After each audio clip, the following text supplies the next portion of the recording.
Pak Sandiaga Uno yakin dia bakal ditunjuk jadi cawapres Ganjar Pranowo. Dia sempat bilang urat pesimisnya udah putus dan dia selalu optimis dan realistis kalau pilihan dari partai politik itu adalah pilihan yang paling baik buat NKRI.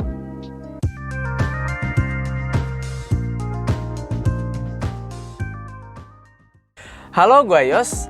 Salah satu nama yang paling kuat digadang-gadang jadi cawapres Ganjar saat ini adalah Sandiaga Uno. Pak Sandi bilang kalau dia ngerasa chemistry dengan Ganjar Pranowo udah baik.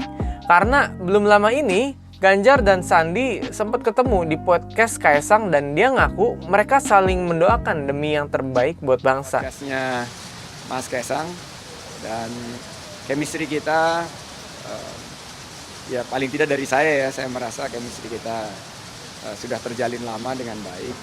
Amin ya, semoga semua yang terbaik buat Indonesia bisa beneran terjadi. Walaupun dia optimis dia akan ditunjuk jadi cawapres, tapi Sandi pun juga bilang kalau dia nggak mau berspekulasi tentang kemungkinan terpilihnya jadi cawapres dari Ganjar Pranowo.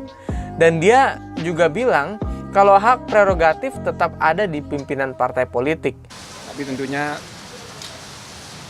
prerogatif dari pemilihan itu ada di pimpinan-pimpinan partai politik. Sandi juga bilang kalau elektabilitas itu tergantung dari kinerja dan kedekatan dengan masyarakat.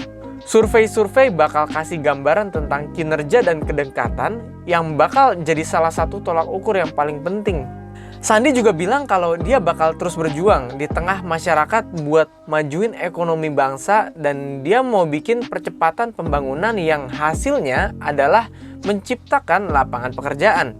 Dia mau memperjuangkan dan melanjutkan pembangunan yang udah sukses selama masa kepemimpinan Presiden Joko Widodo selama 8 tahun terakhir ini. Nah, kalau kita fokus kepada percepatan pembangunan, di mana angka-angka terakhir juga menunjukkan tingkat kepercayaan masyarakat terhadap pemerintahan Pak Jokowi ini yang sekarang ada di atas angka 80%, maka kita harus menawarkan suatu inovasi-inovasi karena masa-masa sulit kita hadapi sekarang melihat geopolitik global, tantangan perlambatan ekonomi, inflasi yang masih tinggi.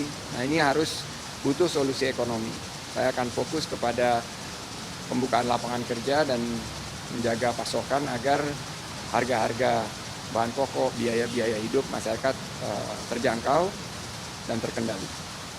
Sekjen P3 Arwani berkomentar, dia bilang dia senang dengan ketemunya Ganjar dan Sandi di podcast Kaesang. Karena katanya semakin sering mereka ketemu, makin banyak juga kesempatan buat diskusi. Dia sih berharap buat Ganjar dan Sandi bisa maju berpasangan di Pilpres 2024 nanti.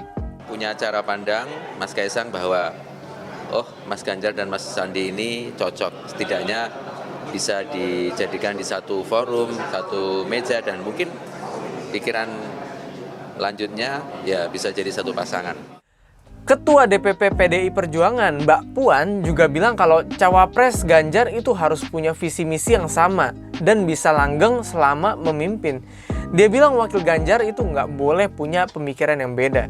Disampaikan oleh Pak Ganjar dalam pertemuan dengan Pemret, tentu saja semua orang berharap bahwa kalau kemudian mempunyai pasangannya itu nantinya akan langgeng, kemudian tidak mempunyai visi dan misi yang sama, tidak berbeda pemikiran, namun bisa seiring sejalan selamanya. Kalau menurut kalian, apa kalian sendiri dukung Pak Sandiaga Uno berpasangan sama Pak Ganjar buat pemilu 2024 nanti? Coba tulis di kolom komentar di bawah ya. Gue pengen tahu pendapat kalian gimana. Oke, begitu dulu video kita hari ini. Jangan lupa buat like, komen, dan juga subscribe channel ini sekarang juga biar channel ini bisa semakin berkembang ke depannya. Sampai ketemu di video berikutnya. Bye-bye.